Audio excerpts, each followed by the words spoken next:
ಲಕ್ಷ ವಾರ್ಷಿಕ ಆದಾಯ ಹೊಂದಿರುವವರಿಗೆ ಇನ್ನು ಮುಂದೆ ತೆರಿಗೆಯ ಹೊರೆ ಇರೋದಿಲ್ಲ.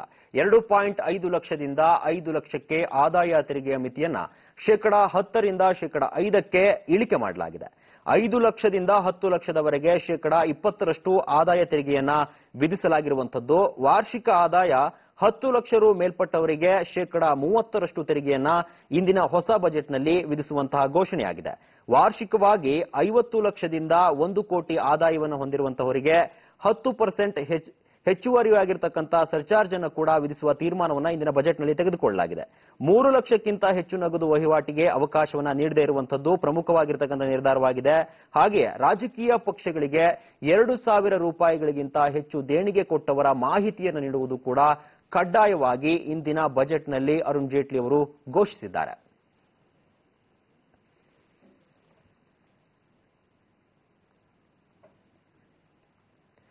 ಇನ್ನು ನೋಟು ರದ್ದತಿಯ ನಂತರ ಕ್ಷೀಣಗೊಂಡಿರುವ ಕೃಷಿ ವಲಯಕ್ಕೆ ಉತ್ತೇಜನ ನೀಡಲು ಕೇಂದ್ರ ಸರ್ಕಾರ ತೀರ್ಮಾನಿಸಿದೆ. ಕೇಂದ್ರ ಬಜೆಟ್ನಲ್ಲಿ ವಿತ್ತ ಸಚಿವ ಅರುಣ್ ಜೇಟ್ಲಿ ಅವರು ರೈತರಿಗೆ ಅನುಕೂಲವಾಗುವ ಕೆಲವೊಂದು ಯೋಜನೆಗಳನ್ನು ಘೋಷಣೆ ಮಾಡಿದ್ದಾರೆ. ಕೃಷಿ ಉತ್ಪಾದನೆ ಈ ವರ್ಷ ಶೇಕಡ 4.1ರಷ್ಟು ಹೆಚ್ಚಳವಾಗುವ ಸಾಧ್ಯತೆ ಇದೆ. ರೈತರು ಮಣ್ಣು ಪರೀಕ್ಷೆ ಮಾಡಿಸಲು ಹೆಚ್ಚುವರಿ ಮಿನಿ ಲ್ಯಾಬ್ಗಳ ಸ್ಥಾಪನೆಗೂ ಕೂಡ ಇಂದಿನ ಬಜೆಟ್ನಲ್ಲಿ ಅದನ್ನು ಕೂಡ ಘೋಷಣೆ ಮಾಡಲಾಗಿದೆ. ಹಾಲು ಉತ್ಪಾದನೆ ಹೆಚ್ಚಿಸಲು ನಬಾರ್ಡ್ನಿಂದ 8,000 ಕೋಟಿ ರೂಪಾಯಿ ಕೂಡ ಬಿಡುಗಡೆ ಮಾಡಿರುವಂತದ್ದು. ರೈತರಿಗೆ ಮಣ್ಣು ಆರೋಗ್ಯ ಕಾರ್ಡ್ ವಿತರಣೆ ಹಾಗೂ ಕೃಷಿ ವಿಜ್ಞಾನ ಕೇಂದ್ರಗಳ ನಿರ್ಮಾಣವನ್ನು ಮಾಡಲು ಕೂಡ ಇಂದಿನ ಬಜೆಟ್ನಲ್ಲಿ ಘೋಷಿಸಲಾಗಿದೆ. ಹೈನುಗಾರಿಕೆಗೆ ಸಂಸ್ಕರಣಾ ಘಟಕ ಸ್ಥಾಪನೆ, ನಬಾರ್ಡ್ ಬ್ಯಾಂಕ್ನಿಂದ 8,000 ಕೋಟಿ ಧನ ಸಹಾಯ ಕೂಡ ಇದರಲ್ಲಿ ಸೇರ್ಕೊಂಡಿದೆ. ಬೆಳೆ ವಿಮೆ ಯೋಜನೆಗೆ 9,000 ಕೋಟಿಯನ್ನ ಇಂದಿನ ಬಜೆಟ್ನಲ್ಲಿ ಮೀಸಲಿಟ್ಟಿರುವಂತದ್ದು. ರೈತರಿಗೆ ಫಸಲ್ ಬಿಮಾ ಯೋಜನೆ ಅಡಿಯಲ್ಲಿ ಹಲವು ಹೊಸ ಅಂಶಗಳನ್ನ ಕೂಡ ಇಂದಿನ ಬಜೆಟ್ನಲ್ಲಿ ಘೋಷಣೆ ಮಾಡಲಾಗಿದೆ. 2017 ರಿಂದ 2018ನೇ ಸಾಲಿನಲ್ಲಿ ರೈತರಿಗೆ ಕೃಷಿ ಸಾಲದ ಮಿತಿ 10 ಲಕ್ಷ ಕೋಟಿಗೆ ಏರಿಸಲಾಗಿರುವಂತದ್ದು ಇಂದಿನ ಬಜೆಟ್ನ ಪ್ರಮುಖವಾಗಿರತಕ್ಕಂತಹ ರೈತರಿಗೆ ಸಹಕಾರಿಯಾಗಬಲ್ಲಂತಹ ಒಂದು ನಿರ್ಧಾರವಾಗಿದೆ.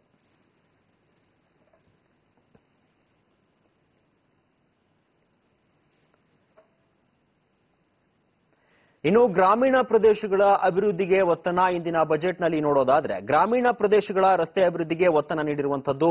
2018ರ ಒಳಗೆ ಗ್ರಾಮೀಣ ಪ್ರದೇಶದಲ್ಲಿ ಶೇಕಡ 100ರಷ್ಟು ವಿದ್ಯುತ್ ಪೂರೈಕೆಯ ಗುರಿಯನ್ನ ಇಂದಿನ ಬಜೆಟ್ನಲ್ಲಿ ಹಾಕಿಕೊಳ್ಳಲಾಗಿದೆ. 2019ರ ಅಂತ್ಯಕ್ಕೆ ಪ್ರತಿ ಗ್ರಾಮಗಳಲ್ಲಿ ಅಂದ್ರೆ ಎಲ್ಲಾ ಗ್ರಾಮಗಳಲ್ಲಿ 1 ಕೋಟಿ ಮನೆಗಳ ನಿರ್ಮಾಣದ ಗುರಿಯನ್ನು ಕೂಡ ಹಮ್ಮಿಕೊಳ್ಳಲಾಗಿದೆ. ಪ್ರಧಾನಮಂತ್ರಿ ಆವಾಸ್ ಯೋಜನೆಗೆ 28,000 ಕೋಟಿ ರೂಪಾಯಿನ ಕೂಡ ಇಂದಿನ ಬಜೆಟ್ನಲ್ಲಿ ಘೋಷಿಸಿದ್ದಾರೆ. ಗ್ರಾಮಗಳ ಅಭಿವೃದ್ಧಿಗೆ 3 ಲಕ್ಷ ಕೋಟಿ ರೂಪಾಯಿಯನ್ನ ಇಂದಿನ ಬಜೆಟ್ನಲ್ಲಿ ಎತ್ತಿಟ್ಟಿರುವಂತದ್ದು. ಗ್ರಾಮೀಣ ಭಾಗದಲ್ಲಿ ಮನೆ ನಿರ್ಮಾಣಕ್ಕೆ ಕಡಿಮೆ ಬಡ್ಡಿ ದರದಲ್ಲಿ ಸಾಲವನ್ನ ಕೂಡ ನೀಡುವುದಾಗಿ ಇಂದಿನ ಬಜೆಟ್ನಲ್ಲಿ ಘೋಷಣೆ ಮಾಡಿದ್ದಾರೆ. ಮೂಲಭೂತ ವ್ಯವಸ್ಥೆಗೆ ಆದ್ಯತೆ, ಬಡವರ ಅಭ್ಯುದಯಕ್ಕಾಗಿ ಇಂದಿನ ಬಜೆಟ್ನಲ್ಲಿ ಹಲವು ಕಾರ್ಯಕ್ರಮಗಳನ್ನು ಕೂಡ ಹೇಳಿರುವಂತದ್ದು. ಹಳ್ಳಿಗಳ ಅಭಿವೃದ್ಧಿ ಕೇಂದ್ರದ ಗುರಿ ಅಂತಕ್ಕಂಥದ್ದನ್ನು ಕೂಡ ಇಂದಿನ ಬಜೆಟ್ನಲ್ಲಿ ಘೋಷಿಸಲಾಗಿದೆ. ಹೈನುಗಾರಿಕೆ ಅಭಿವೃದ್ಧಿಗೆ 8,000 ಕೋಟಿ ರೂಪಾಯಿಯನ್ನ ಇಂದಿನ ಬಜೆಟ್ನಲ್ಲಿ ಮೀಸಲಿಟ್ಟಿರುವಂತದ್ದು. ಗ್ರಾಮೀಣ ಪ್ರದೇಶಗಳ 1 ಕೋಟಿ ಕುಟುಂಬಗಳ ಬಡತನ ನಿರ್ಮೂಲನೆ ಯೋಜನೆಯನ್ನು ಕೂಡ ಇಂದಿನ ಬಜೆಟ್ನಲ್ಲಿ ಹಾಕಿಕೊಂಡಿದ್ದಾರೆ. 1,50,00,000 ಹಳ್ಳಿಗಳಿಗೆ ಬ್ರಾಡ್ಬ್ಯಾಂಡ್ ಯೋಜನೆಯನ್ನ ಕಲ್ಪಿಸಲು ಇಂದಿನ ಬಜೆಟ್ನಲ್ಲಿ ಪ್ರಮುಖವಾಗಿ ಉಲ್ಲೇಖಿಸಲಾಗಿದೆ.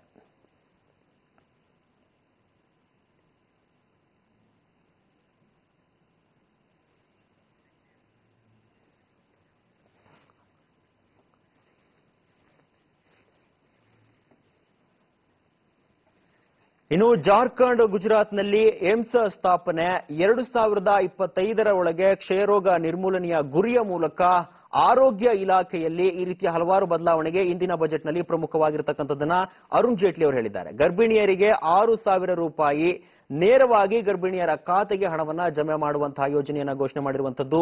ದೇಶದಲ್ಲಿ 1.5 ಲಕ್ಷ ಉಪ ಆರೋಗ್ಯ ಕೇಂದ್ರಗಳನ್ನ ಮೇಲ್ದರ್ಜೆಗೆ ಏರಿಸುವಂತಹ ಯೋಜನೆ ಕೂಡ ಇಂದಿನ ಬಜೆಟ್ನಲ್ಲಿ ಪ್ರಮುಖವಾಗಿ ಘೋಷಣೆಯಾಗಿದೆ. ದೇಶದ 5 ಕಡೆ ಪ್ರವಾಸೋದ್ಯಮ ವಲಯವನ್ನ ಸ್ಥಾಪನೆ ಮಾಡಿ ಆಧಾರ್ ಕಾರ್ಡ್ ಆಧಾರಿತ ಆರೋಗ್ಯ ಕಾರ್ಡ್ ಯೋಜನೆಗೆ ಕೂಡ ಇಂದಿನ ಬಜೆಟ್ನಲ್ಲಿ ಘೋಷಿಸಿರುವಂತದ್ದು.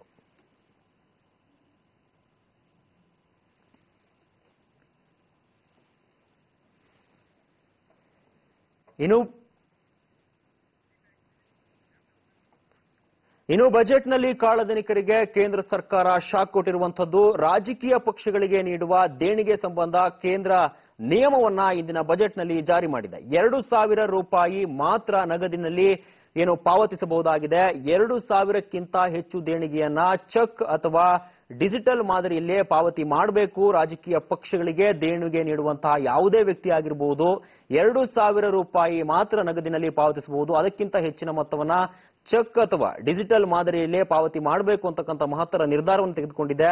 ಪಕ್ಷಗಳಿಗೆ ಒಬ್ಬ ವ್ಯಕ್ತಿ 2,000ಕ್ಕಿಂತ ಹೆಚ್ಚು ದೇಣಿಗೆ ನೀಡಿದರೆ ಆತನ ವಿವರವನ್ನ ಕೊಡುವುದು ಕೂಡ ಕಡ್ಡಾಯ ಅಂತಕ್ಕಂಥದನ್ನ ಪ್ರಮುಖವಾಗಿ ಇಂದಿನ ಬಜೆಟ್ನಲ್ಲಿ ಉಲ್ಲೇಖಿಸಲಾಗಿದೆ.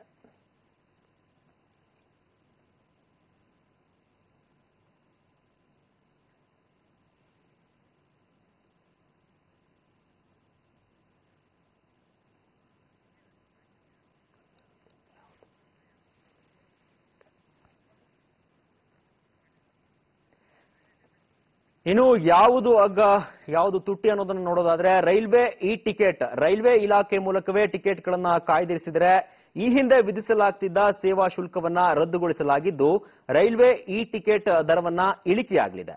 ಇನ್ನು ಹಾಗೆಯೇ ಪಿಒಎಸ್ ಮಿಷನ್ ನೋಟು ನಿಷೇಧದ ಬಳಿಕ ಕೇಂದ್ರ ಸರ್ಕಾರ ಏನು ನಗದು ರಹಿತ ವಹಿವಾಟಿಗೆ ಹೆಚ್ಚಿನ ಉತ್ತೇಜನವನ್ನು ನೀಡ್ತಾ ಇತ್ತು. ಬಜೆಟ್ನಲ್ಲಿ ಪಾಯಿಂಟ್ ಆಫ್ ಸೇಲ್ ಮಿಷನ್ ಅಥವಾ ಸ್ವೈಪಿಂಗ್ ಮಿಷನ್ಗಳ ದರವನ್ನ ಇಳಿಕೆ ಮಾಡಲಾಗಿದ್ದು ಪಿಒಎಸ್ಗಳ ದರವನ್ನ ಕಡಿಮೆ ಮಾಡಲಾಗಿದೆ. ಮೋದಿಯವರ ಕನಸಿನ ಕೂಸಾಗಿರುವಂತಹದ್ದು ಏನು ಕ್ಯಾಶ್ಲೆಸ್ ಇಂಡಿಯಾವನ್ನ ಮಾಡೋದಕ್ಕೆ ಪಿಒಎಸ್ ಮಿಷನ್ಗೆ ಈ ರೀತಿಯಾಗಿ ಅಗ್ಗ ಮಾಡಿರ್ತಕ್ಕಂಥದ್ದು ಪ್ರಮುಖವಾಗಿರ್ತಕ್ಕಂಥ ಬದಲಾವಣೆ. ಇನ್ನು ಸೋಲಾರ್ ಮತ್ತಷ್ಟು ತಂಪು ಆಗಲಿದೆ. ಕಾರಣ ಅಂದ್ರೆ ಸೋಲಾರ್ ಉತ್ಪನ್ನಗಳ ಮೇಲಿನ ತೆರಿಗೆಯನ್ನ ಕೇಂದ್ರ ಸರ್ಕಾರ ಇಳಿಕೆ ಮಾಡಲಾಗಿದ್ದು ಸೋಲಾರ್ ಉತ್ಪನ್ನಗಳ ದರವನ್ನು ಕೂಡ ಇಳಿಕೆ ಮಾಡಿದೆ.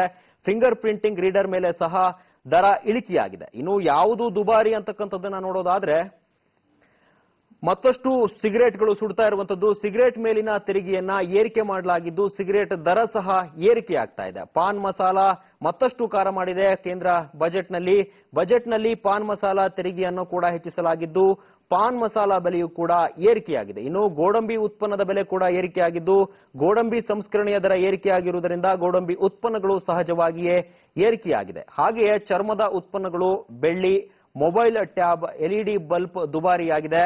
ಅಲ್ಯೂಮಿನಿಯಂ ಉತ್ಪನ್ನಗಳು ಸಹ ಬೆಲೆ ಏರಿಕೆ ಕಾಣಲಿರುವ ಪಟ್ಟಿಗಳಲ್ಲಿ ಸ್ಥಾನವನ್ನು ಪಡೆದುಕೊಂಡಿವೆ.